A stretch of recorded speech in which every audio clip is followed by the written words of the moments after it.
Hey everyone, it's Paul Hamilton here from UTB. We're going to have a look at Affinity Photo 2 this time. We're going to start with Canva and look at how we can enhance like a book cover to explore some of the really basic features. So we're going to get started with Canva. We're going to look for a book cover, and once again, there's some amazing templates and designs here, but I'm just going to select one.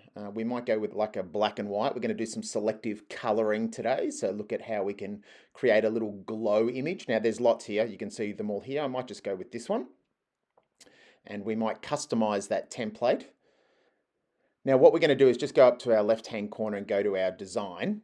And we're going to change that again because I've got my recent one here that I like. It's called the Whispering Throne. And what we're going to do is we're just going to tap on that background image. We'll change the background to black so that we can see the text. And we might throw in a bit of AI. How about we look for an image of a boy holding like a sword, a medieval kind of quest adventure going on. That sounds really good. So I'll just change a bit of the text here. Then we might go over to our elements and our AI image generator on the left-hand side, and we might look for a boy holding a sword. Now, it took me a while to get a really good one of these. You know that I normally use the concept art style, and we're going to go with a portrait look. And I think what I might do is, instead of you waiting around looking at all these generations happening, we might go to the one that I've already generated on the left-hand side. When we select one, it does go down to our download. So I love this one, really, really great, but there's a problem. The problem is when I get rid of the background, which I want to do, it gets rid of the sword as well. So why don't we use that as a catalyst for creating? Now I could restore this, so I could go and restore it, but it's a little bit fiddly, doesn't look exactly the way I want. Now we're going to do selective coloring. So what I thought I'd do in Canva first is change the picture of the boy by going to edit, going back to filter, and maybe change it to noir, or newspaper, or black and white. That's looking really good. That's going to give me the selective coloring of my magical sword that I need to. So that's what we're probably going to do in Canva. We're going to look at how we can fix up that sword, maybe how we can get a nice glowing feature by exploring Affinity Photo 2. So I'm going to download that as a PNG file. And I'm actually working off a Mac, same in Windows. I'm going to drag that photo directly into my Affinity Photo 2. So here I am. I'll just need to do a little bit of arranging so that you can see everything that I'm doing here. And what I'm going to do is I'm just going to drag that download directly onto my kind of library. Hey, that's looking really good. Let's shut down Canva now and let's see what we can do in Affinity. Let's have some fun here. Now, this is just a basic tutorial. So what I'm going to do is, let me just see if I've got everything. I don't think you can see everything at the moment. We'll just see if we can get that down. All right, so what we're going to do is go down to that's a little bit better. Okay, now we can see everything there. I'll just make that a little bit bigger. I'll drag that across a little bit so that you can see, because down the bottom here, right down the bottom right hand side, we're going to create some layers, which is a little bit new for some people. So we're going to hit there and create a new layer group. And all we're going to do here is we'll zoom right in. Zoom is the key. We're going to look at our pen tool. And on the left-hand side, there's lots of tools. We're not going to explore all of them. It's this one here. And what that lets me do is basically click and create a shape. It also lets me click and select a different area as well. If I wanted to select the boy's face, for example, and do something to it, I could. But I'm just going to create a new shape. So I'm not going to spend too much time on this, but I'm just going to create like a sword shape, right? Now, when I create that with my pen tool, you can see here, it's going to be in my group up there. I can fill it with a different color. Oh, that's looking good already. So I've got these kind of nice, I might go with like that nice green glow. That's looking really good. So we've got a fill on the left-hand side, right at the top, but we've also got a stroke. So I think I'll make this black or white, something that's not too dominant so that I can get my glow. That's actually looking really good before I do anything else, but we're going to do a little bit of tidying up, right? So I'm just going to click off that. Just see how it looks. You can see I've got a brand new layer there.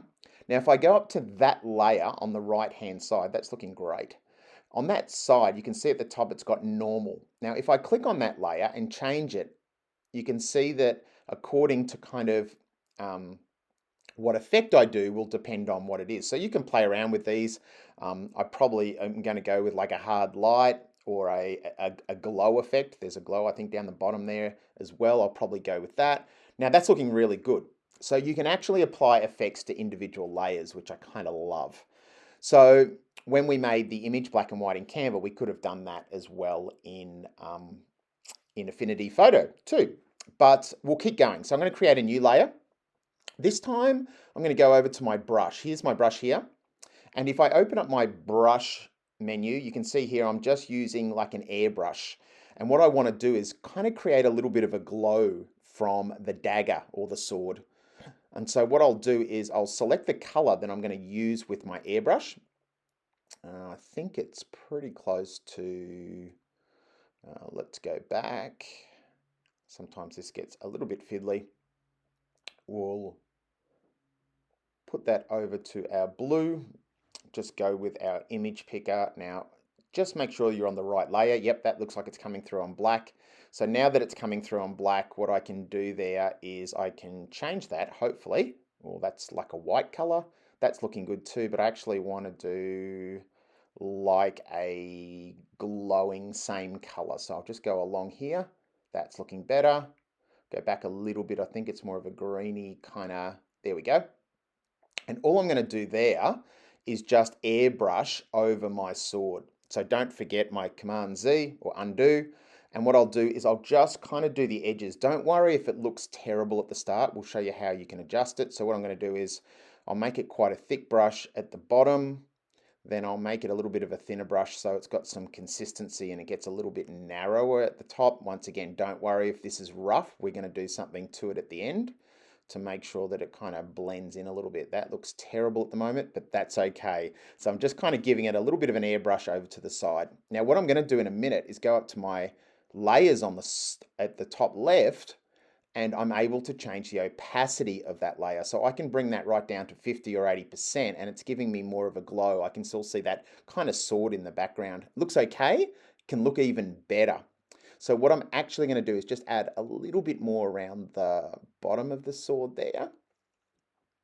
And in a minute, I'm going to go over to my smudge tool or my blur tool on the left-hand side, and we're just going to go over it with a big brush to just really even out the bits and kind of give it that Gaussian kind of blur effect as we go through. So you can see that it's a little bit defined at the moment.